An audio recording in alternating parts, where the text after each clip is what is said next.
Welcome to Booked, where two guys tell you about the books they're reading. I'm Rob Olson. And I'm Livius Nedden. This week, we are going to be reviewing Alice Isn't Dead, the novel, because this is a podcast. And people listen to one podcast typically listen to other podcasts. And those people might recognize the title Alice Isn't Dead from the terrific Alice Isn't Dead podcast. How much of that have you listened to? I only listened to the first couple episodes, and I know that I explained before, but like if I get lost, like distracted by actual driving, I lose the plot, and it really frustrates me. So I didn't listen to much of it. I listened to the first season in its entirety and maybe 3 episodes into season 2. My problem with that is like, I've said it before on this podcast, and I always hate to say it. That's what sucks about weekly podcasts. It's like if I can't binge listen to them, sometimes I forget that they come on, and that's kind of where I left. I wasn't aware there was a season 3 until I was 2/3 of the way into this book and flipped to part 3. Said, oh, this must be season 3 of Alice Isn't Dead. But there are currently 3 seasons out there, and the story in its entirety is available in podcast form. But we did review Welcome to Night Vale, the novelization. And we decided we were going to give Joseph Fink another shot. Review Alice Isn't Dead. Here is the bio for Joseph Fink, who I'm 5 stars for bio. Joseph Fink created the Welcome to Night Vale and Alice Isn't Dead podcasts. He lives with his wife in New York. I thought it's weird that it doesn't mention the Welcome to Night Vale novel or the It Devours novel. Yeah. But, I mean, it's only his Amazon book author bio, so... It may not have been updated. This may have been the one they used initially for Welcome to Night Vale. Yeah. And... that's fair. Yep. Hey, I'm happy with it. It's good. It's a great bio. Love it. Here's the synopsis for Alice Isn't Dead. This is not a story. It's a road trip. Keisha Taylor lived a quiet life with her wife Alice until the day that Alice disappeared. After months of searching, presuming she was dead, Keisha held a funeral, mourned, and gradually tried to get on with her life. But that was before Keisha started to see her wife again and again in the background of news reports from all over America. Alice isn't dead, and she's showing up at every major tragedy and accident in the country. Following a line of clues, Keisha takes a job with a trucking company, Bay and Creek Transportation, and begins searching for Alice. She eventually stumbles on an otherworldly conflict being waged in the quiet corners of our nation's highway system, uncovering a conspiracy that goes way beyond one missing woman. All right. I want to talk about this synopsis a little bit. So I knew what I'm guessing is the synopsis from before listening to the Alice Isn't Dead podcast or some version of the synopsis. I just want to say what a bang up job. Of all the synopses we have read, this is probably my favorite. And now, so I was familiar with, a third, whatever, of the story. I've now read the entire book and know the entire story. And I still think the synopsis does a great job at grabbing you.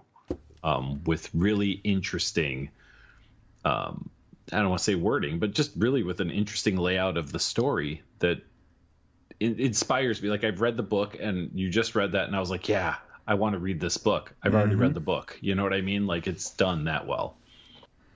Yeah, I'll agree. And let's just pause to talk about the fact that this is probably the first time, at least in 2018, where we've stopped to praise a synopsis. Because usually it's us just like really beating up. It's like usually a synopsis is like a side of beef and we're like practicing for the big fight and we're just pummeling it. And this time Livius just gave it a big cuddly like bear hug, and so that's special. And hopefully that carries on to the actual like book review. But yeah, I'll agree. Well done on the synopsis. For sure. One more thing about the podcast. And at least from the portions that I listened to, the main narrator is Jessica Nicole, probably, and apologies, Jessica Nicole, if I say this and it's incorrect, probably best known for her role in Fringe. At least that's how I know her. What a great voice and what a great narrator. So I read this book mostly with Jessica Nicole's voice in my head, reading it to me. which if there's an audiobook version, I hope is how it's done. I didn't look into it. Maybe there is. I was just going to mention there is an audiobook version of this book, which is funny because it originated as a podcast and was adapted into a novel, and now that novel was turned into an audiobook. So one thing that I read in preparation for this episode, and I already told Livius, but I didn't tell you listeners, I was on Reddit and I read in a discussion about this book that the book is basically, it's obviously inspired by / adapted from the podcast, but there's definitely stuff that the podcast goes into in more detail that is kind of glanced over in the book, and some stuff in the book that was expanded beyond what you might have heard in the podcast. So they're not like exact like replicas of each other. So there's like, I'd imagine if you really enjoy the podcast, the book will enhance or add to, and the same thing with the book. If you enjoyed that, the podcast will enhance or add to that. Yeah, I was a little concerned because, like I said, from what I know of it, I thought like there's going to have to be a different way to do this, not just transcribing the actual podcast story. Yeah. And yeah, obviously we'll talk about some of that later. But yeah, all in all, done pretty well, I think, for adaptation, I guess. We start off with Keisha, who we're with for, by and large, and probably 90% of this book, as she is out driving the roads of America for a company called Bay and Creek. She has gotten a job with them because she is in search of her wife, Alice, who is mentioned in the synopsis, was missing and presumed dead. But she sees her at first in one tragedy. It was a car accident, right? Like a major car accident. Yeah, like the news was reporting on it. Mm-hmm. And she sees her wife, who has been missing and presumed dead for some time. So she winds up watching more newscasts and getting more glimpses of Alice, and decides that she is going to get a job where she could drive around the country and then try to approach different scenes that might be filmed by the news. I don't know how to really, like, that's the plan. Although that plan is never delivered on in the actual book, which is a little weird. Spoilers. So it's kind of, yeah, like we start out with it's almost as if like Keisha is telling us, the reader, what's going on, like but there's a scene at the very beginning of the book too that introduces some of our more supernatural kind of element of the book, where in the course of being this kind of cross country over the road truck driver, or whatever they're called, long haul, like a long haul driver. Mm-hmm. I probably used a bunch of words that at least some of those are accurate, and that's enough. There's one scene where she's like at some random diner along her route, just eating, and there's this creepy guy that catches her eye or says something to her. I don't remember exactly because I read this a couple weeks ago. And he's just weird in a way that, like, they kind of describe like what seems off about him, and then he goes outside, and then she goes outside, and she witnesses him like he in a hypnotic kind of way, and correct me if I'm doing this wrong, Livius, kind of gets one of the other patrons to just go with him outside in a very supernatural way, where you wouldn't expect someone to just get up in the middle of their meal and follow some really creepy dude outside. She goes outside to see what's going on, and she witnesses him like kill and like partially eat the dude. And this is like the first two or three chapters. So this is really disturbing. She like basically flees because she's terrified. And that kind of is, so it's established, like Livia said, the truck driving life, trying to find her wife, but there's also this like grisly murder with this really creepy, weird person that kind of kicks off the book as well. That man and others like him that we encounter in the book are referred to as thistle men, Thistle. And like I said, she encounters more of them throughout the course of the book. But she pretty quickly realizes that they know who she is, which makes it even weirder. So as she sees them, there are hints, and things that they say that indicate that she is not running into them by accident, but that the Thistlemen are keeping an eye on her as she is out searching for her missing wife, Alice. Yeah, and so that's kind of the beginning of the book. The ramp up is as she, single-mindedly is just looking for her wife. It becomes, these people get on her radar, and it becomes evident that, like, maybe, and by saying maybe, what I mean is definitely they're trying to discourage her from finding Alice, and she doesn't know why. Which, of course, in your mind, if, like, that's the one thing you want in life and someone's trying to stop you, like, my first thought is, like, I'm onto something. And so I feel like that's kind of the direction that she went to. Mm-hmm. Yeah. There are not a ton of other characters in this book that we're going to talk about. One that plays a very important role, or at least an interesting role, if not necessarily a very important role in the story, is Sylvia. Sylvia is a runaway, or I shouldn't say she's a runaway. That's probably not fair. She is a young lady who is also on the road. She's 15, 16, Rob? That sound about right? Something like that, yeah. And she at one point asks for Keisha's help. The thing is that Sylvia has also seen some things that put her kind of in the same position as Keisha. So Keisha kind of, relents and decides to help her, but that is someone that she is a road partner with for a portion of this book. Sylvia's mother died. She's trying to investigate what happened to her mother, and it's clear that all of this is kind of wrapped up in the same mystery that's mentioned in the synopsis. Yeah, and this is we're probably going to dance around spoilers a little bit because so much of this book is very easy to spoil. When Keisha and Sylvia team up and they start to investigate some of the stuff that they discover together or separately, they kind of blow open, like, holy shit, like, whatever, this thing is bigger than we thought. And that really kind of sets them off on a path.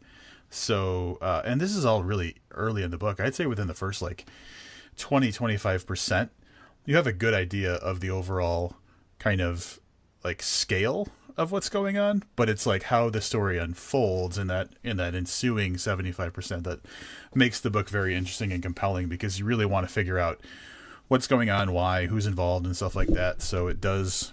You get a good picture of what's going on early in the book, but then it's just watching the story unfold that's really interesting. Yeah, like Rob said, I almost think that anything else treads into spoiler talk. So I'll kind of sum up the remainder of the story of this as this.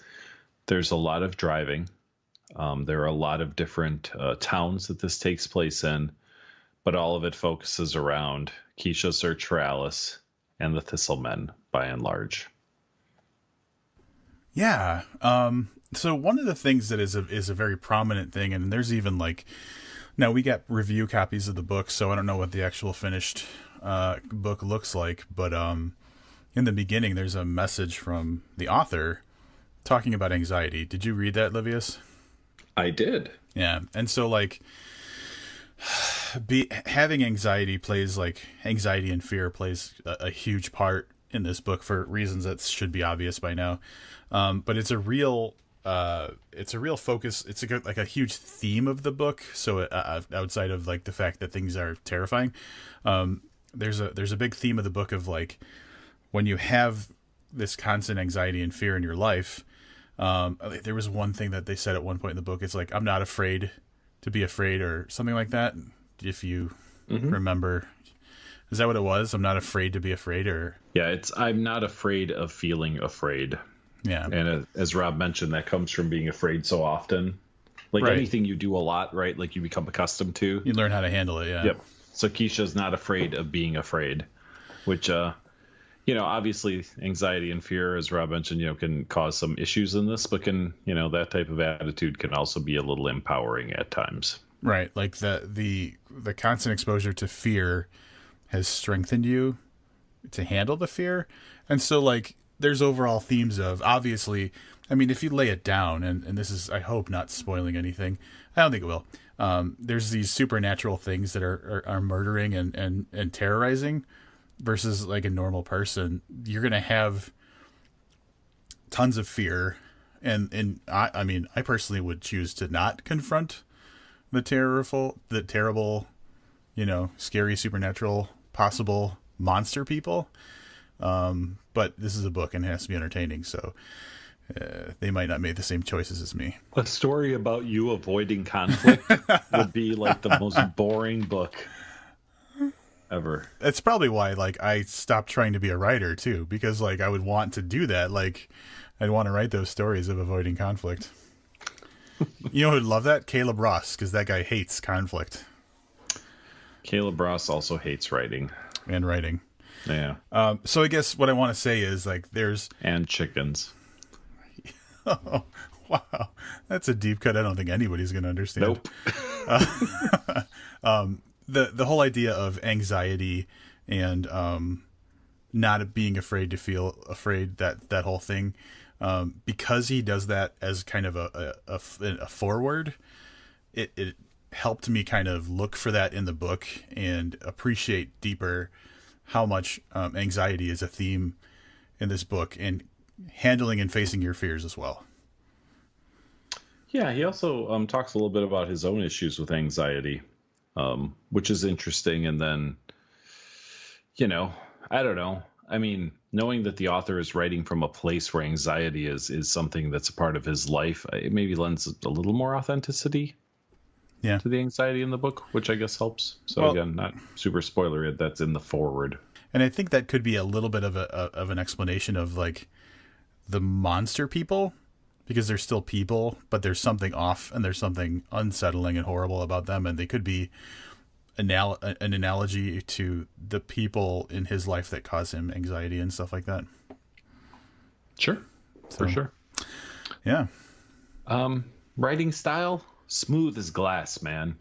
Like, Fink and write. I mean, this is, there's some lulls in the story, so I'm not going to say like, oh, it's like an intense page turner the whole time, but you really kind of move pretty smoothly through those, just on the skill that he uses. I mean, he's obviously a super talented writer.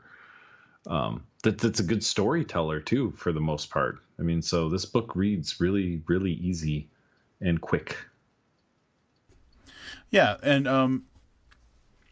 I guess like I was about to say, for a guy who doesn't seem like he writes scary, he really creeped me out. But then he does Night Vale and stuff like that, which the whole idea is like the whole world is terrifying. So I guess maybe I'm wrong about that. But I guess what I'm saying is like there is some really weird stuff that kind of gives you the chills. So on top of being well written, I'd say it's very entertaining throughout. He writes characters very well. You really believe in and want to cheer for Keisha and Alice and Sylvia, and you really kind of hope for the downfall of whatever's going on with the bad guys. So yeah, the writing is spot on. Very, very good stuff.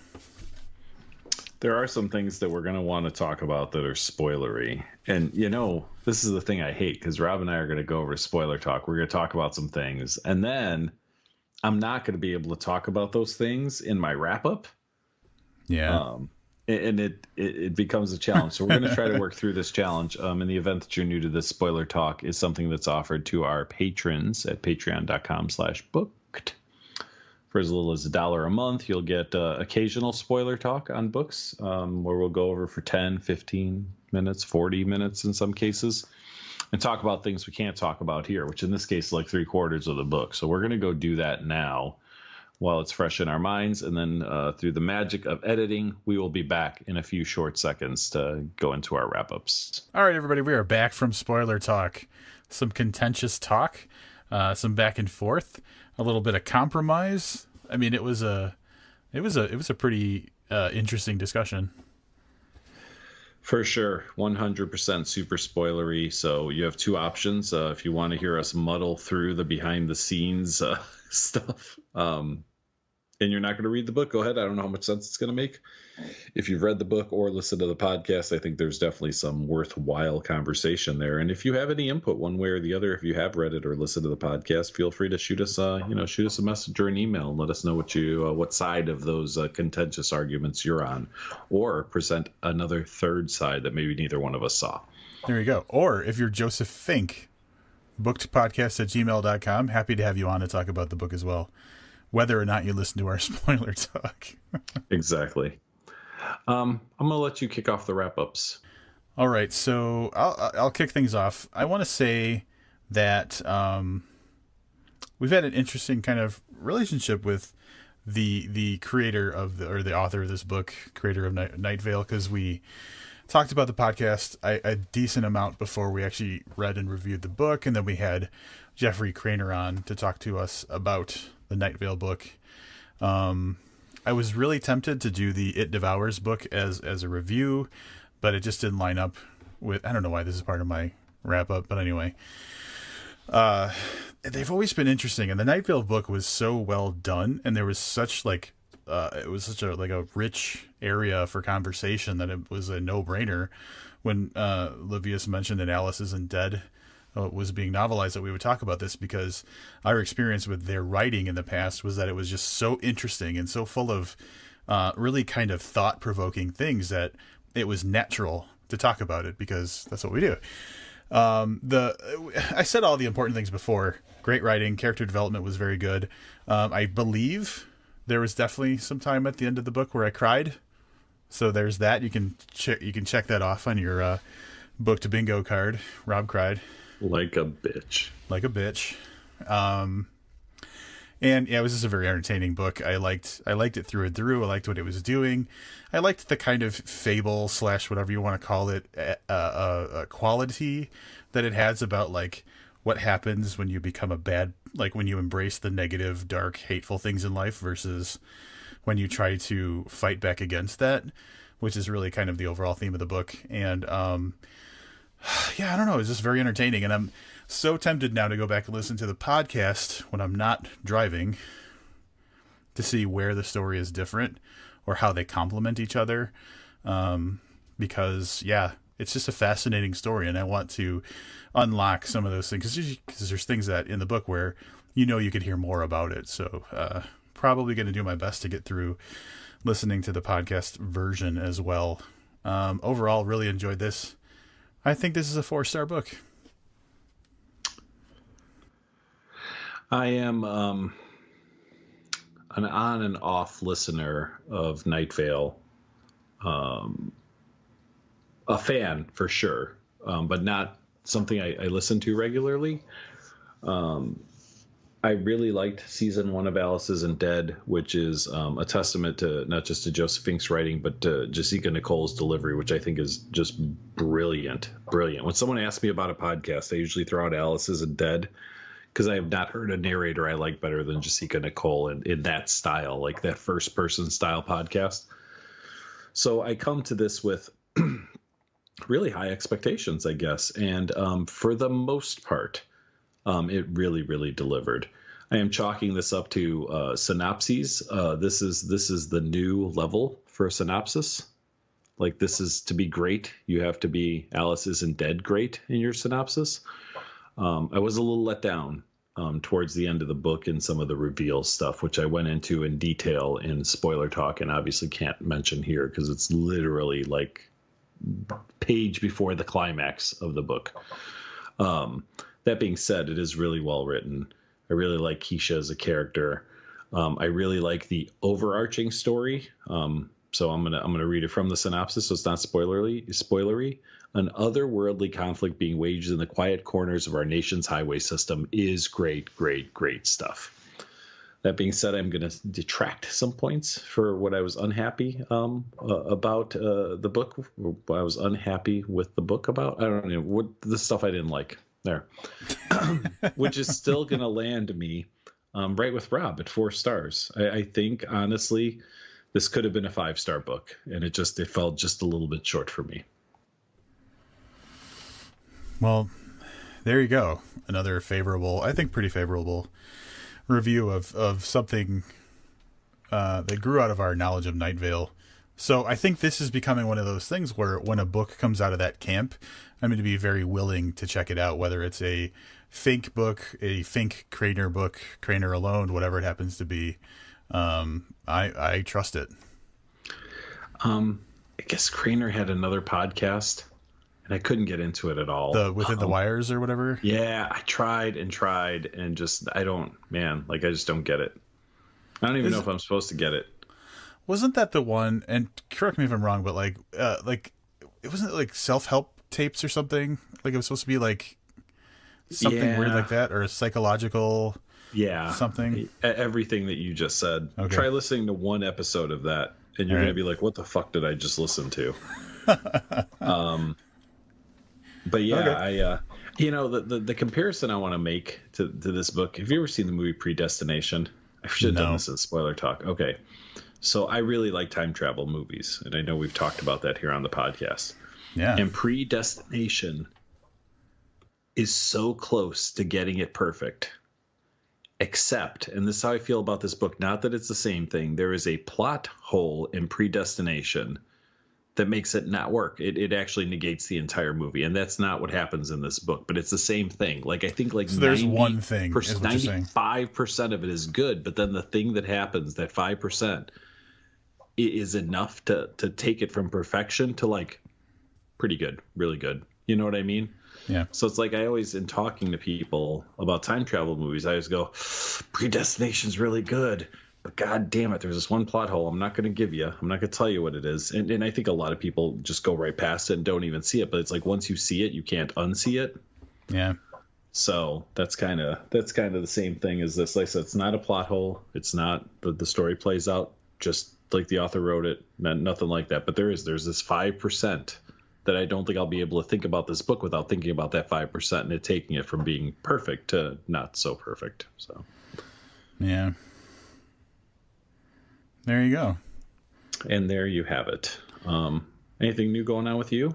I do know there's an update for our listeners about one of your neighbors. Oh, this is a long time coming. I don't know exactly. I don't remember exactly when it happened, but it must have been. So we're recording on a Monday, and I think it was the weekend prior to this one. I woke up to the sounds of just like a lot of clatter, clanging and banging and stuff like that in the apartment where the girl with the baby lives. Mm-hmm. And lo and behold, she got kicked out. And I'm a little conflicted about this because I talked to the busybody neighbor woman. Is that the right term? Busybody? Like, she's just nosy. She's always in your business. Yes. Busybody. Yep. She's a total busybody. And she made it sound like the girl was kicked out for like excessive noise complaints and stuff like that from the busybody. So she was basically bragging that she got this girl kicked out. And she thought that the girl was dealing drugs in the parking lot of the apartment and playing music until like 2 or 3 in the morning, really loud from her car and stuff like that. And that's what she told me. And I was like, oh, well, I don't know. It always seemed like something was up, but whatever. Here's my problem. Like, if you're a young single mother and you're living in the apartment building I'm living in, you don't have a lot of, it's obvious you don't have a lot of choices. You wouldn't choose the style of apartment I live in as a single parent. Okay. I want to explain some things to the listeners. First of all, Rob's apartment is perfectly fine, albeit a little small. It's like a bachelor studio pad, right? I mean, essentially. Yeah. So that's what he's saying. He does not live in the ghetto or whatever. Like you're telling this like maybe you live in Cabrini Green, and that's not the case. Rob actually lives in a fairly affluent suburb. Yeah, I live in a small apartment in a fairly affluent suburb. Yeah, so. I live in, and it's not even like I live in the shitty apartments of the town. Yeah. The apartment's nice. It's just very small. It's the type of apartment that is comfortable and cozy for one person. Mm-hmm. A second person, now it's a little bit, you recognize the confined space. Mm-hmm. But for me, man, this is cozy. It's spacious. There's plenty of room to move around. I got plenty of room. But I would never want to have a baby in my life in this apartment ever. I was gonna say period, but Or in ever. that apartment too. Yeah. So also for anybody who's just now catching on, this is the woman where Rob would hear the crying and then often see a mother sitting in the car like smoking chain smoking cigarettes or something. I don't remember what it was. Yeah, she's not a good parent. But like at least this was stability, you know? I'm weirdly on this girl's side because like, you know, what's next after this? So I'm just a little worried about her. But the upside was I saw a woman outside the apartment who looked like she was kind of watching over things, and she seemed like the next older generation version of the girl who with the apartment. So I'm assuming it was her mom. So if the mom's in the picture, maybe she can stay with her or whatever. But so I'm a little worried about the girl and her baby.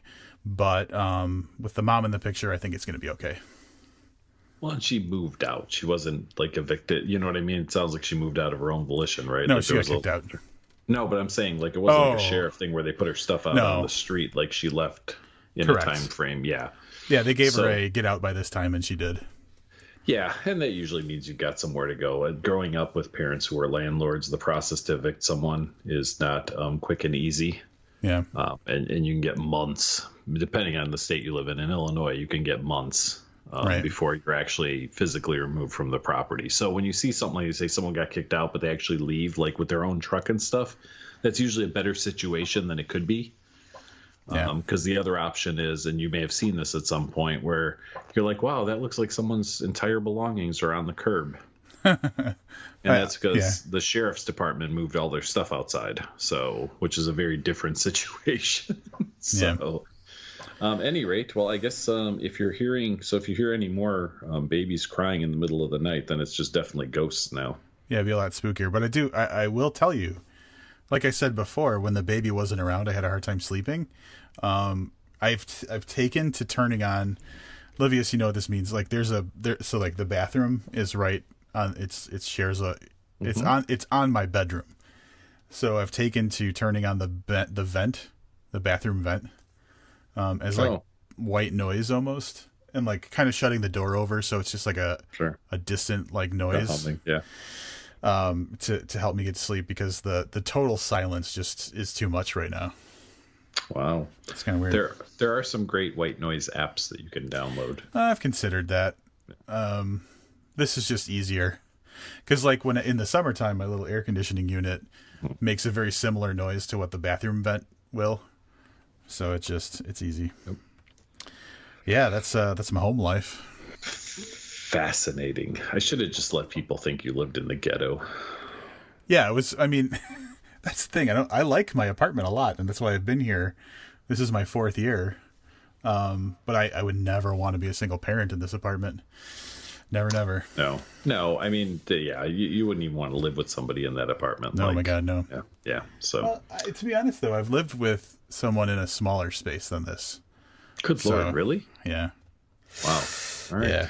So we'll save that for another podcast. Yeah. Here's something Rob will never be able to say. We have always lived in the castle. That's our next book review. Rob, we have always lived in the studio. We've always lived in the booked studio. Yeah. So that's our next book review. For anybody who thinks that might sound familiar, apparently that was written by a very little-known author named Shirley Jackson that we've just stumbled across just now on this podcast. So we're going to read one of her books. We might break her wide open. We might be the one that gets her nationally known or whatever. Yeah. Paul Tremblay is rolling over in his grave right now. Oh, that poor guy. He's not even dead. He's not even dead. Did you see, speaking of Paul, there is a show that airs in the United States called The Chase, which is a weird trivia show because it's people doing trivia, but they're doing it against a guy called The Beast, who he's the chaser in The Chase. So essentially the breakdown is something like this, and I've only seen this show like once or twice, but like if Rob was a contestant, we would ask Rob as many questions, trivia questions, as he could answer in 10 minutes or whatever, 5 minutes. So if you get to 17, then the Beast gets the same amount of time to answer the trivia questions. More. Yeah. But if he misses, if he misses one, then you get a chance to answer it, and then you move forward like 2 spaces or whatever. So essentially, it's a catch-up game of quizzing. Paul Tremblay's "A Head Full of Ghosts" was an answer on what I believe was the UK version of the game show, which features the same character, the guy who plays the Beast or whatever his name is. So that's pretty cool. I mean, that's a straight up. That's like, I mean, all right, it's not Jeopardy, but you know what I mean. Like, you want to talk about being legitimized by pop culture, that you are a trivia answer in a game show. Pretty goddamn cool. Yeah, and the question was formed in a way where, like, it was not an easy. They basically said the title, and they were looking for the answer was his name, so you had to know his name. Like, if you gave the name and an idea about the book, and we're looking for the name of the book, that would be easier than who wrote the book, I think. So, yeah, but the guy got it wrong, though, right? The Beast non-beast? got it wrong. Yes, the Beast got it wrong. The Beast got it wrong, and this is really validation, because if nobody knew the answer, right, then it's like, well, then whatever, this right? Book nobody knows, right? But no, the contestant was able to answer when the Beast missed it. He said John Grisham, right? I mean, that's a safe bet. Yeah, I mean, the guy who puts out a book like every 4 months. Yeah, maybe that could be him. But yeah, no, the contestant actually got Paul's name right. That's awesome. Yeah, good for Paul, man. I feel like every 3 episodes, we have some exciting news about Paul Tremblay. Yeah, and the reason I mentioned that, for anybody who doesn't know, Paul Tremblay is, I believe, still he is some type of board member for the Shirley Jackson Awards. So that he's rolling over in his grave. It wasn't me just randomly saying he's rolling over in his grave for something. He actually belongs to. He's on the board of something, the Shirley Jackson Awards. That's crazy that there's a Shirley Jackson Awards, and we just discovered an author named Shirley Jackson. What are the odds? Maybe she could win one of these awards. Did you ever read The Lottery? No. Okay, so that's her best known thing, is a short story called The Lottery. I'm gonna try to track down some way for us to read that too for next week. It's a short story, and this is a short book, so I think we can do both. Cool. That's what's coming up, a throwback episode all the way back to the early 1960s. Will this be the oldest book we've read then? It's from the 60s? No. Sirens of Titan was the early 50s, I think. Ah, gotcha. Okay, so not quite the oldest. Wait until we get into the 1800s. That's going to be a blast. Yeah. So, and they didn't write short books back then, Rob. I know you love short books, but the 1800s was the era of the epic, I think. So everybody had a lot of shit to say back then. Well, they didn't have a lot else to do, so. Yeah, no kidding. All right, thanks for tuning in. Until next time, I'm Livius Nedden. And I'm Rob Olson. Keep reading.